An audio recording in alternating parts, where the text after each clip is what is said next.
आता हे वाड्या जातीच्या माशाचं झणझणीत कालवण आणि त्याच्याबरोबर ही बाजरीची भाकरी एकच नंबर लागायला आले बघ. अहो ताजं ताजं मासं 14 पाट्या वाटलेला आणि कालवण चांगलंच होते व. हे एकच नंबर लागला.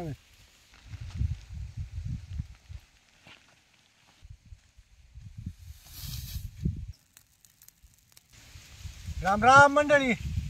आता वाड्या जातीच्या माशाचं चुलीवरचं झणझणीत कालवण करणार आहे. त्यासाठी हे बारीक बारीक मासा आणल्यात आणि ह्यो वाड्या जातीचा मासा किती बी दिवस जर पाण्यात राहिला तर ह्यो लय काही मोठा होत नाही. असं एवढ्यापर्यंतच मोठं होत्यात बघा हे. आणि सगळ्या माशात ह्यो मासा खायला लय चवीला लागतोय. सगळ्या माशात ह्यो बारीक मासा खायला लय चवीला चांगला लागतोय. आणि ह्याचा निवडायला बी काही ताप नाही, कारण ह्याला काय खवलं नाहीत काय नाही. जरा जरा पोट पुडली का नाही झालं बघा. मग आता ही जरा चांगलं धुवून का नाही निवडून घेतो. असा एक एक मासा घेऊनच ह्याची पोट हातानंच फोडून घेतो. त्याला काय खुरपं किंवा सुरी घ्यायला लागत नाही. तो काही असं पोटात काय ह्याचं लई घाण नसते. उगाच आपलं कालवण कडू लागू नये म्हणून त्याची पोट फोडून घ्यायची.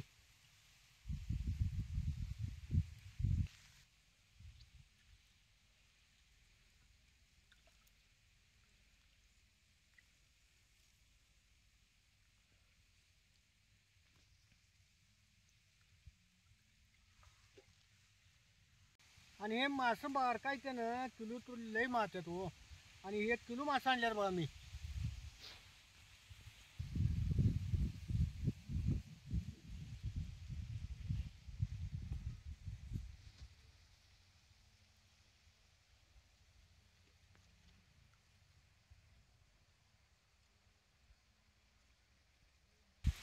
हे सगळं मासा असं नीट करून घ्यायचं.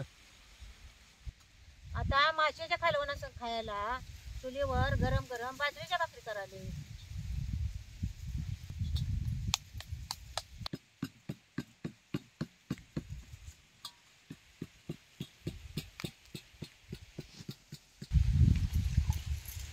कालवणाला सौदा करायला त्या तापलेल्या तव्यात 1/2 वाटी तीळ भाजून घेते.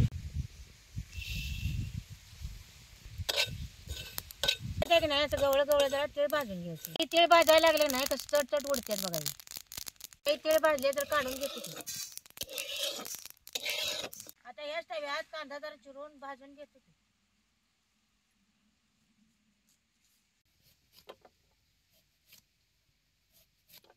आता कांदा आणि बारीक चिरलेलं खोबरं आणि लसूण आता ही बी या तव्यात भाजून घ्यायचं.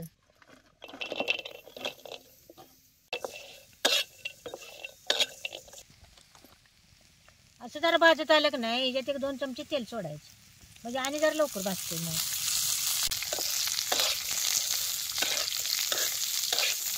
असं तेल घालून भाजलाचा का नाही हे सगळं चांगलं भाजते. मग असा तेलात चांगला भाजून घ्यायचा म्हणजे कालवणाला बी खमून पण येते. आता हे सगळं कसं चांगलं भाजले बघा. आता काढून घेते ते.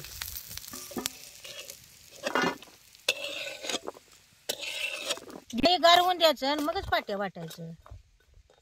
आता ही खोबरं गारव असतो. आता हे तिळ आणि जिरं भाजलेलं जरा वाटून घेतो की सगळं एकत्र करून.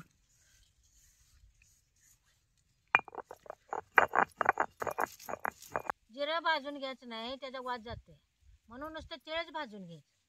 ते भाजून घेतले त्यानं कसं लगेच बारीक व्हायला बघितलं काही. आता हे भरडं भरडं जरा वाटून घेतले. आता जरा खोबरं चिचून घेतो त्याच गाण जरा बारीक होते. मग असं खोबरं जरा आधी दुखवून घेतलासा तर पाट्या वाटताना लवकर बारीक होतं. या पावसानं या रानात पाणी लय साठलं होतं. त्यानं त्यात असं तणकाट लागलं बघा. आणि भांगलायला बी घात लवकर येईना म्हणताना सगळ्या रानात चवणी तणनाशक सऱ्या धरून औषधच मारून घेतलं बघा. हे आणि त्या औषधानं तणकाट वाढल्यावर मोठं मोठं असं भांगलून घेऊन ढीग ढीग केल्यात बघा. हे आता गोळा करून एक ठिकाणी मध्ये घेऊन पिटवून टाकतो. आणि हे गोळा करून बाहेर तर काढायला पाहिजे नाहीतर मध्ये घेऊन पेटवाय तर पाहिजे. नाहीतर मग दुसरं पीक कसं करायचं. दुसरं पीक करायला लय अडचण होते मला.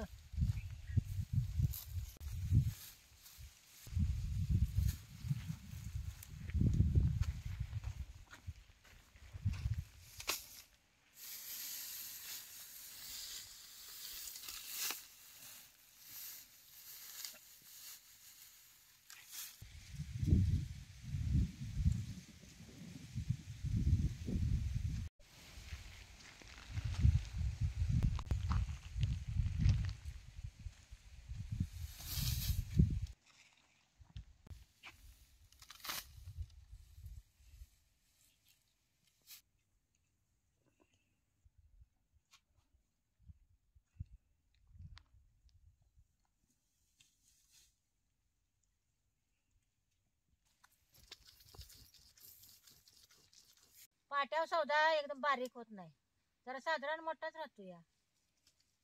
आता हे सगळं पाठीने गोळा करून एका ठिकाणी ढी घातलाय, यात आज जाळून टाकतो. आणि असं रानात काहीतरी पेटवायचं म्हटलं की दुपारीच पेटवायला लागतंय, नाहीतर 4 वाजता वरती गेलं वारं सुटलं की बघितलं का भोवतून सगळं ऊस जायच्या, आणि त्या वक्ताला पिटवून चालत बी नाही.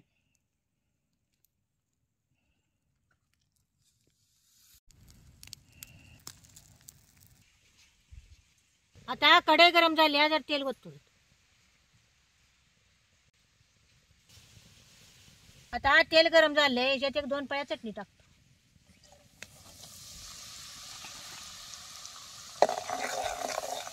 चटणी बी तेलात चांगली भाजून घ्यायची. तेलात अशी चटणी चांगली भाजून घ्यायची, म्हणजे कालवण बी मिरचट लागत नाही आणि कालवणाला कट बी चांगला येते. चटणी तेलात चांगली भाजली. आता ही पाट्या वाटलेल्या सौद्यात घालायचा.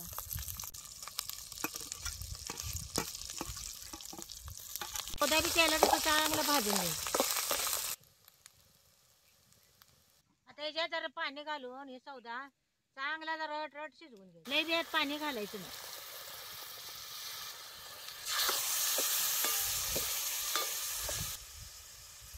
खोबरं कांदा लसूण तेलात आधी भाजून घेतलं होतं, त्यांना आता सौदा लय उशीर भाजायला लागत नाही. तेलात सौदा भाजलाय त्यानं, त्याला तेल कसं सुटलंय बघितलं का. आता हे सौदा शिजलाय, आता इथे जर पाणी होतं का.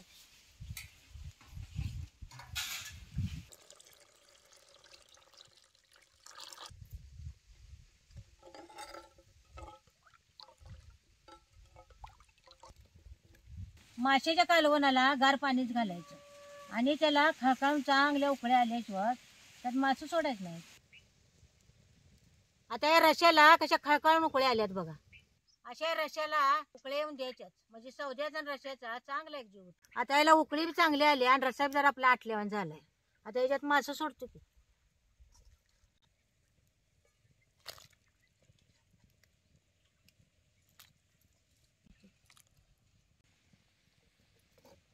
माशा सोडून त्याला चांगली एक खळखळून उकळी आली की माशाचं कालवण खायला तयारच होतंय.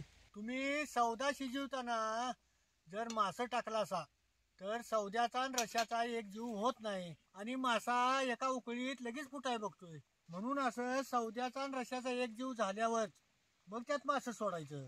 आता याच्यात जरा मीठ टाकतो, याच्यावर कोथिंबीर बी जरा टाकायची. आणि आता रस्सा कसा घट मूठ झालाय बघा का, कसा मिळून बी आलाय बघा रस्सा काय.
आता हे वाड्या जातीच्या माशाचं झणझणीत कालवण आणि त्याच्याबरोबर ही बाजरीची भाकरी एकच नंबर लागायला आले बघ. ताजं ताजं मासं चौदा पाट्या वाटलेला कालवण चांगलंच होते व हे एकच नंबर लागला. आणि तुम्ही बी असं बारीक मासा आणून कालवण करून बघा, लय भारी लागतंय.